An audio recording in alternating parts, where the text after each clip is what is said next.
Toys and vibrators, dildos and all of that, और वो बहुत ज्यादा बढ़ भी रहा है इनफैक्ट अब। तो वो ये डिल्डोज और वाइब्रेटर्स इसलिए मार्केटिंग में आए थे क्योंकि कुछ मेडिकल कंडीशंस में इनकी ज़रूरत होती है। जैसे किसी फीमेल की योनि बहुत टाइट है तो डॉक्टर्स बोलते हैं आप डायलेटर्स ले लो या डिल्डोज को यूज़ करो ताकि आप उस चीज़ के लिए रेडी हो जाओ।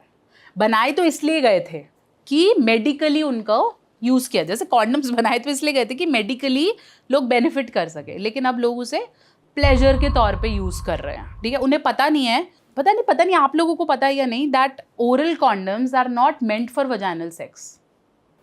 ओरल आप कॉन्डम्स फ्लेवर्ड अलग कॉन्डम्स लेके उससे कैसे सेक्स कर रहे हो? ओरल कॉन्डम्स अलग होते हैं क्या? फ्लेवर्ड कॉन्डम्स आर वाले। Not for sex. अच्छा, वो आपका वजाइना का पीएच डिस्टर्ब करेंगे, इरिटेशन हो जाएगी मेल को भी। तो पता नहीं ना, क्योंकि सब ऐड कर रहे हैं फ्लेवर्ड कॉन्डम्स की, तो लगा यही होता होगा, महंगा खरीद लेते हैं हम।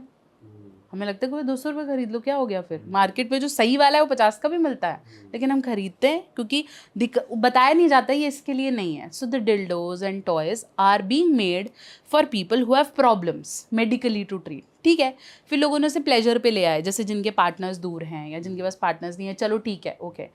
अब तो भाई ऐसा कम्युनिकेट किया जाता है एड्स में कि कपल हो ना तो भी खरीद लो, तुम्हारी शादी होगी तो भी खरीद लो, it will add on pleasure. Then the point is यही करना है क्या? और भी बहुत चीज़ें हैं टू कंसिडरेट इन लाइफ। करना है, चाहते हो, वही पैसा है, समय है, मज़ा आ रहा है, खरीदो। लड़कों के लिए भी तो आ रहे हैं मैम, जैसे लड़कियों के लिए था वो Yes, there are penis vibrators, there are rings, okay, there are masturbators जो आपको मतलब एक रिंग है which you can wear और वो आपको हैंड जैसा ग्रिप देते हैं and it has some sensation। सोचो कोई चीज़ पे आप सेंसेशन लगा के, इलेक्ट्रिसिटी प्रॉपरली बैटरी लगा के कर रहे हो, which is a part of your personal hygiene, बहुत इंपॉर्टेंट है। और वो सेंसिटिव, बाकी सब छोड़ते हैं, ये एरिया है तो सेंसिटिव ना, सेंसिटिव है बहुत तभी हम उसे कवर करने के बारे में बात करते हैं। ठीक है, उस सेंसिटिव एरिया पे अगर आप इलेक्ट्रिसिटी लगा के वो एक्सट्रीम प्लेजर लेने की कोशिश कर रहे हो तो वो ख़राब नहीं होगा क्या? वो नॉर्मली इरेक्ट ही नहीं होएगा, उसके आप सारे सेंसेशंस ही ख़त्म कर रहे हो। तो ये प्रॉब्लम्स, अच्छा हम एक बहुत कॉमनली मैं अपनी वीडियोस में बात करती हूँ, जो मुझे लोग कहते हैं कि हमें पता ही नहीं था इसके बारे में।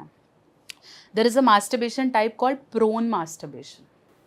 ये क्या होता है? मैं बताती हूँ। Most of the males do it by hand, ठीक है। Some man do it by rubbing on the bed opposite, all right. ठीक है। And some man do it by rubbing their thighs over something, stool पे या कहीं पे। अब एक तो इसके बारे में कोई पढ़ाता नहीं, सिखाता नहीं। ये इंडिया में हो रहा है? अरे इंडिया में हो रहा है, हाँ, बहुत सारे लोग कर रहे हैं, तो करते आए हैं। ओके, सो अब क्या हुआ, और ये शुरू कैसे हुआ? एक बच्चा फ़ोन पे कुछ वीडियो देख रहा था, उसने देखा कुछ ऐसी वीडियो आई, ठीक है, और उसने देखा कि man is doing on women something like that. उसने वो करना शुरू कर दिया बेड पे, ही फेल्ट गुड। अब उसके लिए तो पहली बार है, उसको किसी ने बताया नहीं ऐसे करते होते हैं। उसने वो करना शुरू कर दिया और वो तब से यही कर रहा है। उसके दोस्त ने बोला मैं ऐसे करता हूँ, उसने कभी डिस्कस ही नहीं किया, और किया तो उसको लगा ये भी करता है, वो भी ठीक है, इट्स ओके। क्या प्रोन मास्टरबेशन आपकी इरेक्शन को इतना इम्पैक्ट करता है कि एक तो आप बेबी नहीं कर सकते, आपको इरेक्शन नहीं होएगा, और आपको वजाना सेक्स अच्छा ही नहीं लगेगा।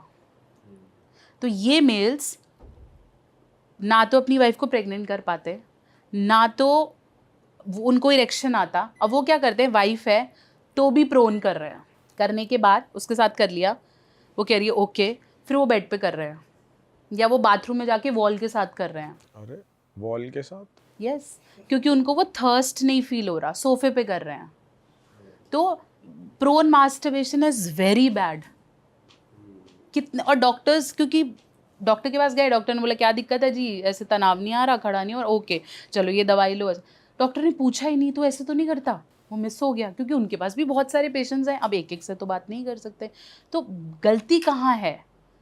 हम पेरेंट्स बच्चों को डांट तो देते हैं जब हम देखते हैं कि वो ऐसा कुछ कर रहा है या उसकी सर्च हिस्ट्री में ऐसा कुछ आया, पेरेंट्स को पता चलता है।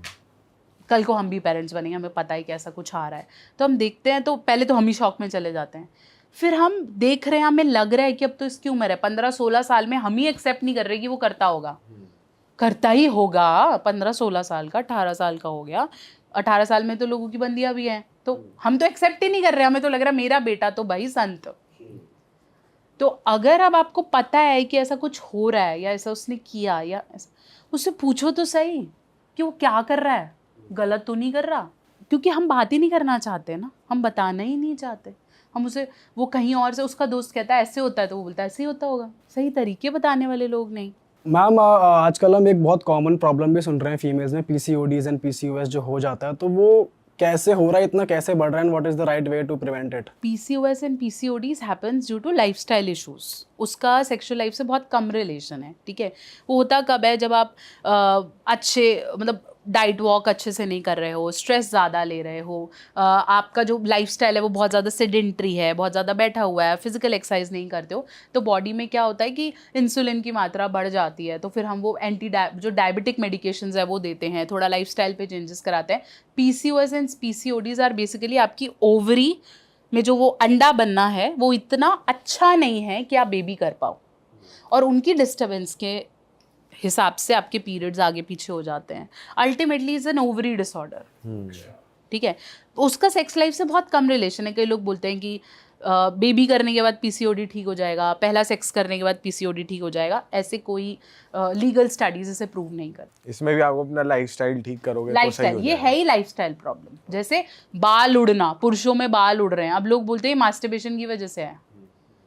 ज़्यादा मास्टरबेट करते हो तो बाल उड़ जाएंगे, ज़्यादा मास्टरबेट करते हो अंधे हो जाओगे, ये सब परसेप्शंस है, बट इट्स अ लाइफस्टाइल। अंधे वाला तो पहली बार सुन रहे हैं। हाँ कि हाँ आंखें कमजोर हो आंखें जाएंगी, कमजोर हो कमजोरी हो जाएंगी। पूरी जाएगी। बॉडी हो जाती होगी। हाँ पूरी बॉडी भी हो जाती है, आंखें भी हो जाती हैं, इसको कोई मान, बट उसका उससे रिलेशन ऐसे डायरेक्टली नहीं है। मैंने तो अभी रिसेंटली ये भी सुना है कि अगर आप ज़्यादा मास्टरबेट करोगे तो आपकी हाइट बढ़ेगी। मैम ऐसा ना लड़के आपस में जोक करते हैं कि ये ऐसे पंजों पे खड़े होके करा करो तो हाइट बढ़ती। हाँ हाइट बढ़ती है। मेरे को यार अच्छा, ये मैम इससे तगड़ा मिथ कभी नहीं सुना वैसे हाइट हमने। घट सकती है, वो क्वेश्चन हाइट बढ़ के फिर तो सभी करने लग जाएंगे कि मेरी हाइट बढ़ेगी, तो सबको चाहिए। तो पता नहीं क्या, मतलब कई लोग they just created to make people understand कि हाँ इसे ऐसे करना है। जैसे बहुत कॉमन में था ना कि पीरियड्स में फीमेल को मंदिर नहीं जाना चाहिए। कई कल्चर्स मानते हैं उसे, किचन नहीं जाना चाहिए, कई कल्चर्स मानते हैं उसे, बट वो इसलिए नहीं बनाया गया था। वो इसलिए बनाया गया था आउट ऑफ फियर कि वुमेन उस समय रेस्ट करे। तो बोला किचन नहीं जाना, मंदिर नहीं जाना, क्योंकि पहले पूजा होती भी बहुत बहुत समय की थी। मंदिर है, खाना है तो काफ़ी समय का बनाना है, तो उन्होंने सिंपल एक फोकलोर डाल दिया कि भाई पीरियड्स के टाइम पे किचन नहीं जाना या मंदिर नहीं। बट ऐसा है नहीं, क्योंकि पहले, अब तो we have pads, we have tampons, we have cups, we have so many things. पहले नहीं होता था। तो out of giving female care कि चलो तुम रेस्ट करो, तो ये बोल दिया गया कि भाई मंदिर नहीं जाना है। अब लोगों ने उसको रिलीजियसली जोड़ लिया और उससे फिर लोगों को क्वेश्चन करने लगे, लड़कियों को प्रेशर करने लगे। वो सब इसलिए नहीं बनाया जाता। एक मिथ और बीच में चला था कि जी स्पॉट कुछ होता है, जी स्पॉट क्या होता है, लोगों को बड़ा इंटरेस्ट है इस चीज में। तो ये मिथ ही है, ऐसा कुछ होता है लेडीज में? जी स्पॉट जैसा कोई पर्टिकुलर प्लेस नहीं है। जैसे ये एक बटन है, ऐसे कोई बटन नहीं है। और एक और चीज़ बताती हूँ, पुरुषों में भी जी स्पॉट होता है। तो जी स्पॉट है, लेकिन ये कोई बटन नहीं है। G spot are basically some place, ठीक है, जहाँ पे टच करने से ज़्यादा प्लेजर आता है। क्यों? क्योंकि वहाँ पे ब्लड फ्लो ज़्यादा है। तो आप कहीं भी टच कर रहे हो, है ना, वहाँ पे ब्लड फ्लो नहीं है, तो वहाँ पे प्लेजर नहीं आएगा।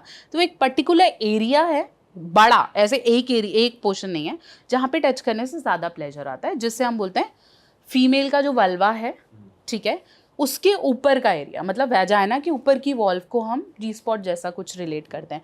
ऐसे पुरुषों में एनल एरिया के पास, जहाँ पे प्रोस्टेट ग्लैंड है, प्रोस्टेट ग्रंथि है, वहाँ पे अगर टच किया जाए बाय फीमेल तो वो ज़्यादा प्लेजर देता है। बट ऐसा नहीं है कि उसके अलावा और कुछ काम नहीं करता, कि उसी को ढूंढने में लगे। कौन सा बटन है वो, हाँ, कहाँ है? ऐसा कुछ नहीं है। इट इज़ नॉट समथिंग कि उसी को ढूंढना है। करते रहो, तुम्हें मिल जाता है तो अच्छा है, नहीं मिलता तो ढूंढने का क्वेश्चन। मतलब ऐसा नहीं पूरी रात उसी में निकाल दी। हाँ, उसी में निकाल दी कि कहाँ है, क्योंकि female even don't know it. उसको भी क्या पता, हर किसी की बॉडी में डिफरेंट सेंसेशंस हैं। कई लोगों को सर पे मालिश करना अच्छा लगता है, कई को गुदगुदी अच्छी लगती है, कई को नहीं लगती। तो वो जी स्पॉट एक जगह नहीं है ना कि हर किसी ह्यूमन में वही है। For some people G spot is playing with breast, for some people G spot is just maybe touching the love handles, anything, तो वो आपके जी स्पॉट्स हर किसी के अलग अलग हैं। गॉड मैम, आजकल एक कल्चर और चल रहा है, ये पता नहीं इंडियन है या वेस्ट से आ रहा है, कि बहुत सारे नए नए टर्म्स आ गए। थ्रीसम तो चलो कॉमन था ही, कक होल्डिंग, कि अलग अलग तरीके ढूंढ रहे टू स्पाइस अप थिंग्स। तो ये सिर्फ साइकोलॉजिकल है या इसका भी सोल्यूशन पार्टनर से 1-to-1 बात करके हो सकता है, या एक्चुअली कपल को ऐसी नीड पड़ती है कि उन्हें कोई और पार्टनर चाहिए, या वाइफ स्वैपिंग जैसी चीज़ें सुनने में आ रही हैं कि भाई कुछ ना कुछ स्पाइस अप कर रहे हैं, इससे हमारा रिलेशनशिप बेटर होगा। ऐसा सच में होता है ये भी एक मिथ ही है? नहीं, बेटर जैसा तो हम कभी भी नहीं बोल सकते, ठीक है। कोई भी डॉक्टर, कोई भी आपको समझदार आदमी से बेटर नहीं बोलेगा। हाँ, हम सबकी ना अलग फैंटेसीज हैं। अगर मैं आपसे बोलूँ कि शुभ मेरा लिस्ट बना, what is your wildest fantasy, ठीक है, आपकी, हम सबकी लिस्ट अलग है, ठीक है। कोई बोलेगा मुझे टाइटैनिक जैसा सेक्स करना है, कोई बोलेगा मुझे बाथरूम में एक बार ज़रूर करना है, तो हर किसी की अलग फैंटेसी है। कुछ लोग ऐसे हैं जिनकी ये फैंटेसी लीक से हटकर है, जैसे कक होल्डिंग, विच इज़ हम किसी ऐसे समझदार आदमी को समझा पाए तो हम समझा नहीं पाएंगे। अगर हम समझाएंगे तो वो बोलेगा घोर पाप, तू तो अब तेरा तो नरक पक्का है, क्योंकि आप नहीं बता सकते हो उसको, which is morally not right, ठीक है। स्वैपिंग की बात की जाती है, हम तुम में अभी क्वेश्चन कर रहे हैं कि horse swapping, but people are doing it. अरे वाह, आपने ये वीडियो यहाँ तक देख ली भाई, तुमने हमारी मेहनत सफल कर दिया। तुम ही लोग हो असली रियल हिट। और अगर आपको बहुत मज़ा आ रहा है ऐसी क्लिप्स में, ऐसी वीडियोस में, तो फटाफट जाइए प्लेलिस्ट पे बिंज वॉच कीजिए और सारी वीडियोस देख डालो और मौज काटो। That is it. हम मिलेंगे नए पॉडकास्ट में, नए क्लिप में। Till then bye bye, see you, take care, do subscribe.